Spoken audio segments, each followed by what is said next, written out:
In this video, I'm going to walk you through the exact step-by-step process to buy a home in Japan, even if you don't speak the language. I'm Shumatsu Post, founder of Postify, and I've personally helped over 100 people from more than 20 countries buy homes here in Japan. We've closed over 130 deals, including 7 properties in Japan I own myself in the last 18 months. And I co-own AkiyaHub, the #1 global Akiya community with over 7,000 members and counting. This video is going to save you money if you follow all the steps. So watch this until the end, and I'll show you exactly how to turn your Japan dream home into a reality. Let's go. Before we dive into how to actually buy a home in Japan, let's clear up some of the biggest questions I get all the time. Can foreigners really buy property in Japan? The answer is yes. 100% yes. Unlike some countries, Japan allows anyone, regardless of nationality, residency, or visa status, to buy both land and buildings here. Foreigners have the exact same ownership rights as Japanese citizens, and there are no extra taxes just because you're a foreigner. You're treated exactly the same as any other buyer when it comes to taxes, fees, and ownership.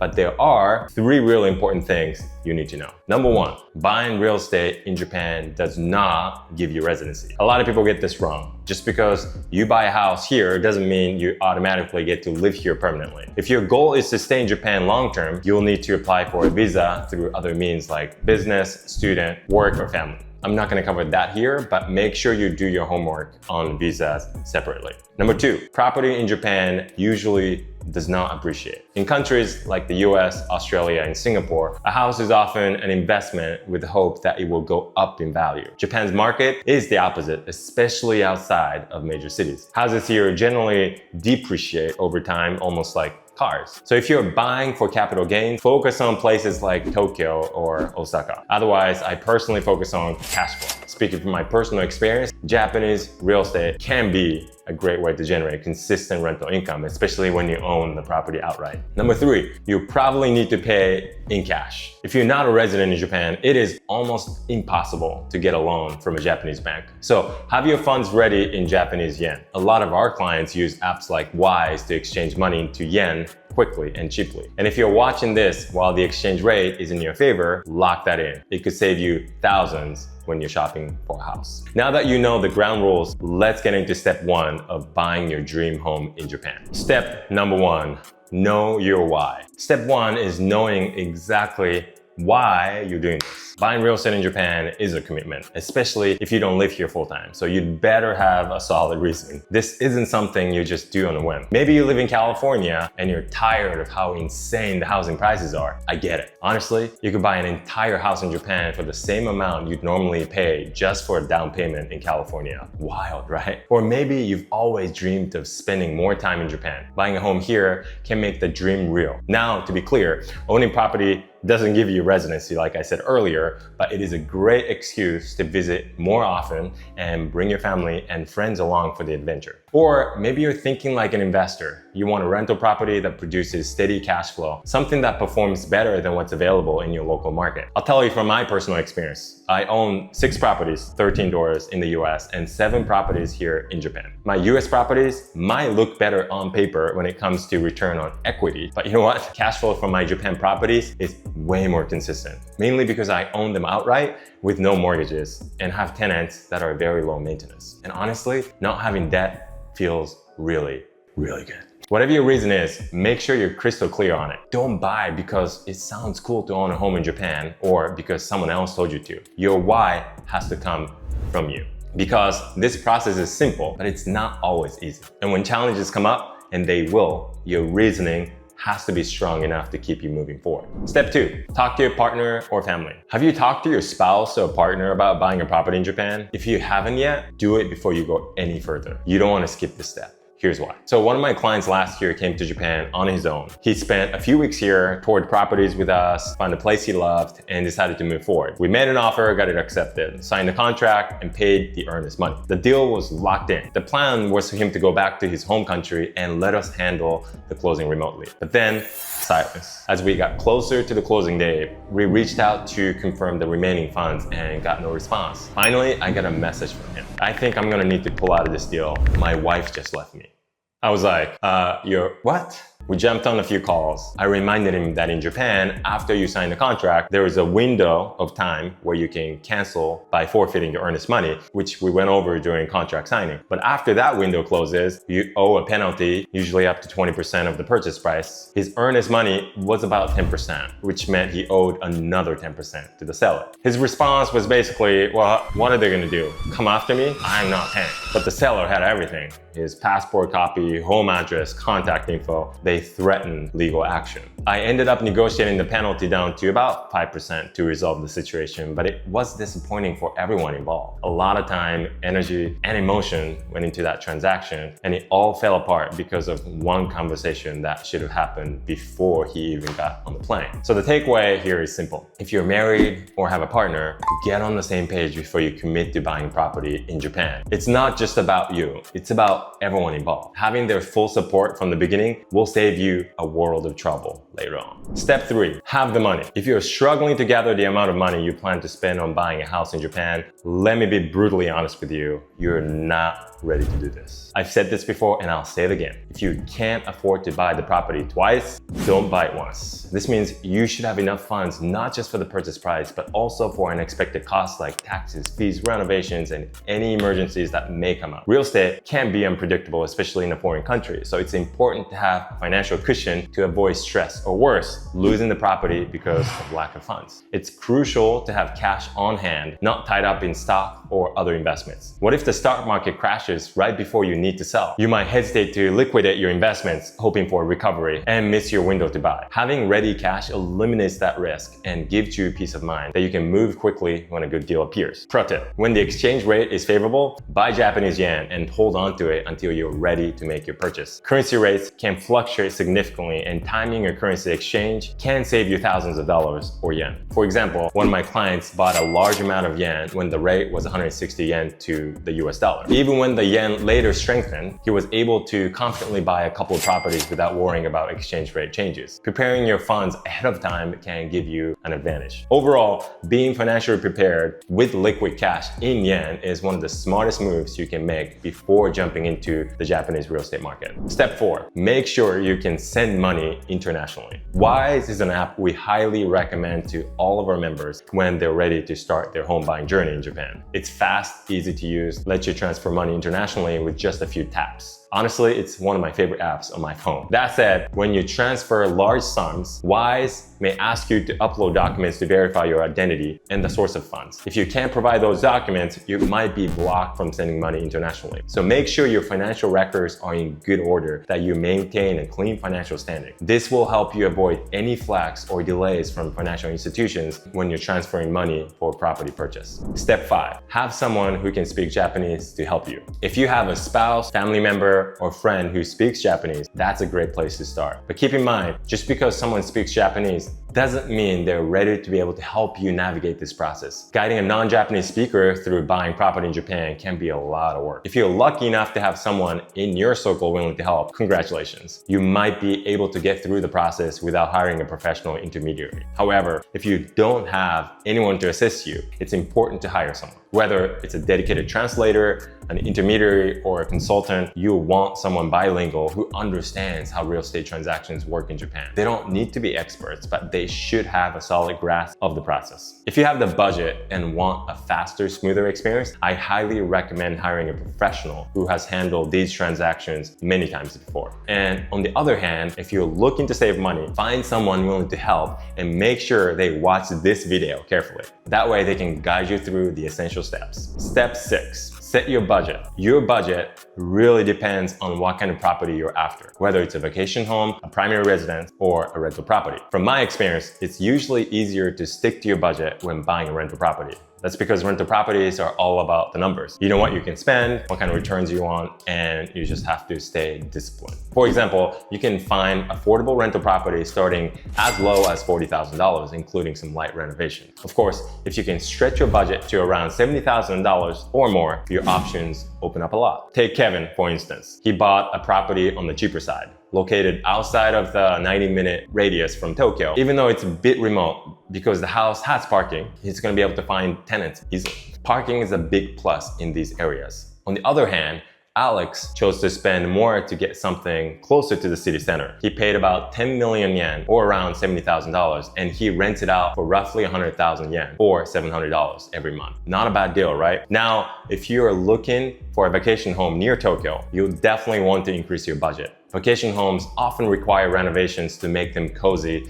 and functional for your needs. So you have to factor that in. How much exactly? Well, it varies. For example, Darren and Yumi bought a renovated home in Kisarazu. They had a budget of about $100,000. Meanwhile, Brandon's place was a bit fancier and came with a price tag of around $275,000. So your budget really depends on what you want, how much renovation you're willing to take on, and the location you're aiming for. Planning that early will save you headaches later. Step 7, choose one area. This is where a lot of people mess up. Japan looks small on the map, but it's huge when you're actually deciding where to buy. Ski town, fishing village, countryside, suburbs of Tokyo. I'll give you an example. One of our clients was obsessed with the idea of a beach house. So he starts looking at a few coastal towns, but then he sends me property in the mountains. Oh, I could use this as a ski getaway too. I had to tell him, dude, you can't surf and ski at the same time. Pick one. Finally, he narrowed it down to Chiba, close enough to Tokyo to catch waves on the weekends and still very affordable. After that decision, he closed in about 40 days of working together. So ask yourself, are you buying this house for lifestyle, rental income, retirement? No focus equals no outcome. Step 8, how to search for properties. After you've figured out the area you want to focus on, it's time to search for properties. There are several ways you can search for properties in Japan. Each time, its own pros and cons. Let me break it down for you.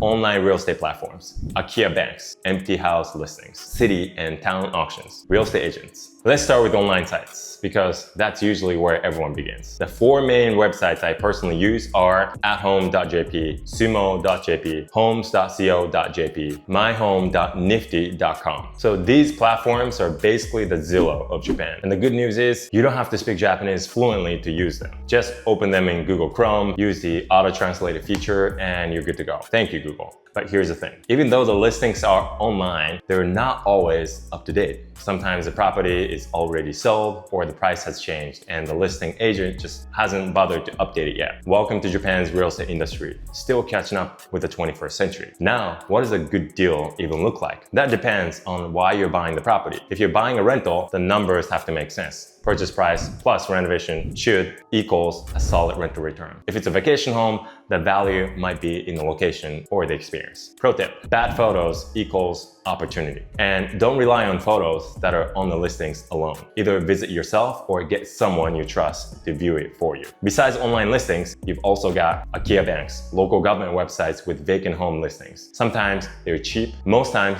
they're messy. Don't use Akiya banks. What's that?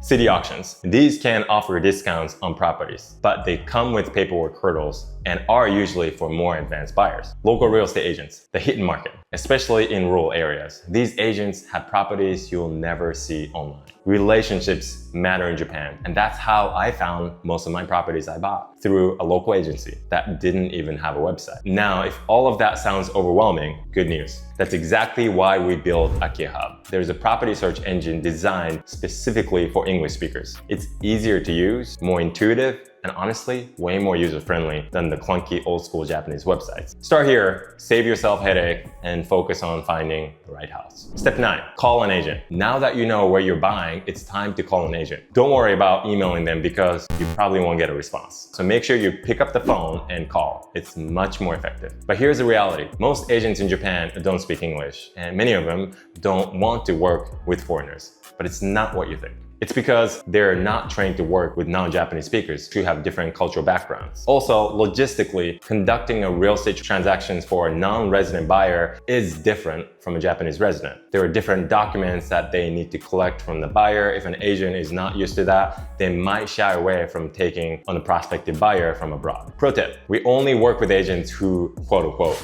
get it, who have worked with foreign buyers before or who are open-minded enough to learn. If you're going to call agents yourself, have someone who speaks Japanese help you. If you don't have someone, you want to hire someone like us to help manage communication and keep the process moving. For those of you who want to know how to make the initial phone call to an agent, so I'll show you how I do it. What I want to make sure is if the property is still available, how long it's been on the market, why the seller is selling the property. And if after getting these answers and still want to proceed, you go to the next step. Step 10, book a viewing. Once you have an agent, it's time to book a viewing. Most real estate companies are closed on Wednesdays and oftentimes Tuesdays. So you want to check when they're closed first. And then ask if they could show the property you're interested in on the day and time you want to view the property. The sooner the better, because if you wait too long, the property might not be available. Once you confirm the day and time, ask them where to meet. Most of the times, they will ask you to come to their office, which is usually located right by a station. From there, they'll take you to the property or might try to convince you to see other properties with similar criteria, because they're also spending their time to do this and they want to make sure if you don't like the first property, there are other options for you to move forward. Agents make money when they sell, so they want you to see multiple properties. Or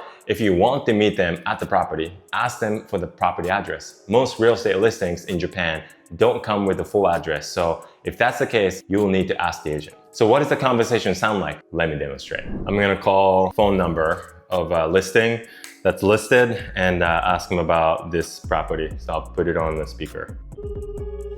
ではありがとうございます。チャージの杉本がお伺いします。あ、もしもし。どうもこんにちは。こんにちは。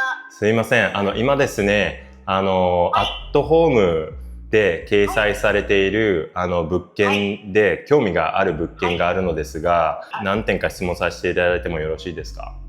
もちろんです。ちなみにどちらの物件になりますか？はい。木更津市の清川1丁目ですかね、にある1100万の物件ですね。はい、ありがとうございます。はい、こちらってまだ購入可能ですか？はい、もちろんご紹介できます。ありがとうございます。ちなみに、こちらって市場に出て今どのぐらい経っている物件なんですかね？おそらく半年ぐらいだったと思います。半年ぐらいですか。なるほど。ちなみに売却されてる理由、ご存知ですか？売り主さんが。そうですね。売り主さんがちょっとご高齢の方なので、そろそろこの大きいお家からちょっと小さいお家に引っ越しをされたいということで、今回出されてますね。そうですか。ありがとうございます。少々お待ちいただけますか？Okay, so I just asked those 3 questions, and now I'm going to try to set up a viewing with her. Okay? 失礼しました。そしたら、内見させていただきたいんですけど、御社、水曜日お休みでしょうか？そうなんです。水曜日だけお休みをいただいておりまして。かしこまりました。でしたら、今週の木曜日の、午後2時頃可能ですかね？ありがとうございます。大丈夫です。ありがとうございます。ちなみにどちらでお伺いすればよろしいですか？そうですね。近くのコンビニなどでちょっとお待ち合わせすることもできるんですけど、もしお時間よろしければ弊社にご来店いただいて、そこからご一緒に行くっていうのもできるんですけど、いかがですか？それでもよろしいですか？そうですね。祇園駅の最寄りすぐ近くですよね。掲載されている。そうです。はい。かしこまりました。じゃあそちらに2時でよろしい、1時50分ぐらいがよろしいですかね？大丈夫です。じゃあ木曜日にお伺いいたしますので、どうぞよろしくお願いいたします。よろしくお願いします。はい。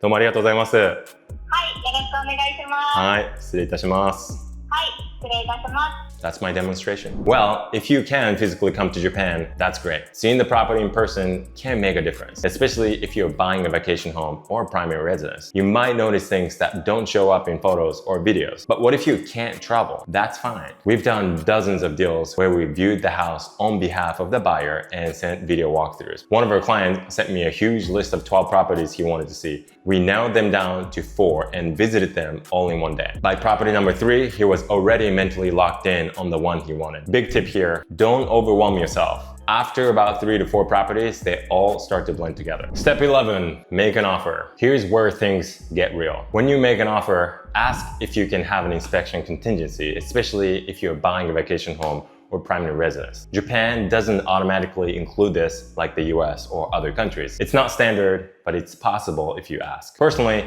I've never gotten an inspection for any of my rental properties in Japan when I bought them. I buy all distressed homes with the intention to fix them up. Pro tip, don't make lowball offers without consulting the agent first. The seller's agent knows the seller the best, so if you want to make sure they feel comfortable bringing the numbers to the seller. If they say that's too low and the seller won't take it, and you make a lowball offer anyway, you will offend them. We usually help clients make offers that are fair but still leave room for negotiation. Step 12, contract day. Contract signing in Japan is formal. Even if you're buying a rundown Akiya, you're going to sit with the agent, the seller, and a ton of paperwork if you're doing it in person. You'll pay earnest money, usually up to 10% of the purchase price. And here's what foreigners often don't realize. If you back out after a certain period, you could owe a penalty of up to 20% of the purchase price. As I shared earlier, this actually happened to one of our clients. He didn't talk to his spouse before moving forward. The deal was locked in, contract signed, and then his wife said she wanted a divorce. The cancellation fee was pretty significant. Take contract days seriously because in Japan, once that ink dries, you're in it, for better or worse. Step 13, send the money. Congratulations! Unlike the US or Australia, Japan doesn't use escrow companies. You wire the money directly to the seller's account. One of my favorite apps for this is Wise. Large transfers may require documentation, tax returns, ID copies, all that stuff. I had one client whose bank froze their transfer mid-transaction because they didn't upload requested documents on time. Unfortunately, they couldn't have the funds ready on the closing day and many days later, so the seller had to cancel the contract. Moral of the story, get your documents ready before you hit send. Step 14, get property insurance, optional. Japan doesn't require property insurance on cash deals, but I always recommend it. In Japan, property insurance is called kasai hoken, which literally means fire insurance. Earthquake insurance is optional, but recommended. Earthquake insurance only covers up to 50% of the insured amount, but for peace of mind, I usually have this. In Japan, you can pay for the property insurance for up to 5 years in advance. I usually choose this option because 1, you get a discount for commuting longer. 2, you lock in on the current rate for 5 years. 3, you don't have to worry about renewal for 5 years. Step 15, set up utilities. Japan makes this process weirdly annoying. Gas, electricity, water, you have to call the utility companies to get everything switched over. Well, you can get this process completed online, but you might need to type your name in katakana. So it's best to have a Japanese speaker help you with this process. For gas, you'll need to ask a worker from the gas company to visit the property when you or someone else is there. So you need to coordinate it if you want hot water to work soon after the closing. You can, of course, do all of this on your own, but it might be best to hire a property manager before or right after your closing so that they can help you with setting up utilities. Step 16, property management. Having property management is non-negotiable if you're buying a rental property, but even if you're buying a vacation home, you'll probably want a property manager. We work with vacation home property managers in the greater Tokyo area who can help you set up utilities, visit your property monthly to air out and do basic cleaning, check your mailbox, handle bill payments for utilities. Monthly property management fees in Japan are usually around 5% of your rent if your property is generating income. But if it's a vacation home property, it's about $100 to $200 per month. These property managers can be your nozei kandinin tax representative to help pay your taxes, which leads me to step 17, appoint a nozei kandinin tax representative. If you're a non-resident, Japanese law requires you to appoint a nozei kandinin, a tax representative, if you're renting out the property or using it as a vacation home. You can hire an administrative scrivener for this role. One of my clients didn't know about this requirement. The local tax office started sending notices in Japanese to his empty house. It almost caused major tax headaches. Don't skip this step, especially if you don't have a family member or a friend to help you with this. Step 18, find a renovation company. If you're buying an Akiya, an abandoned or vacant home, the reality is that you'll probably need renovations. And here's the thing about renovations in Japan. They can be slow, especially if you don't speak Japanese. Most local contractors are excellent at their craft,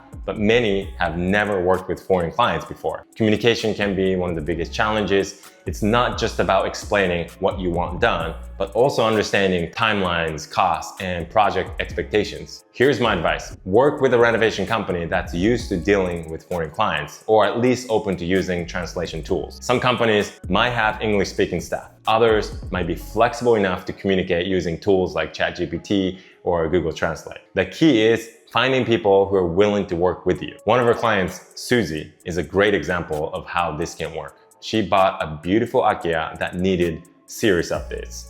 The challenge? She didn't speak Japanese fluently. But instead of letting that stop her, she worked directly with the local renovation company. They both used a translation app to communicate clearly. It wasn't perfect, but it worked. The renovation got done, and it got done on time. The takeaway here is simple. Find people who are willing to meet you halfway. Combine that with translation tech, a bit of patience, and the right team, and you can absolutely renovate a home in Japan, even without speaking the language. And if you'd rather not handle all that yourself, that's exactly why we're here. Step 19, close. Finally, closing day. Unlike the US, there's no big closing ceremony. It's usually a simple meeting at the real estate agency office, or sometimes done remotely if you are set it up that way. One of my favorite closings was for a client who went through the entire process without visiting Japan once. We handled the whole process remotely, got the keys, and sent them photos and videos of their new place. A few months later, they flew in, walked through their front door for the first time, and just stood there like, this is better than I expected.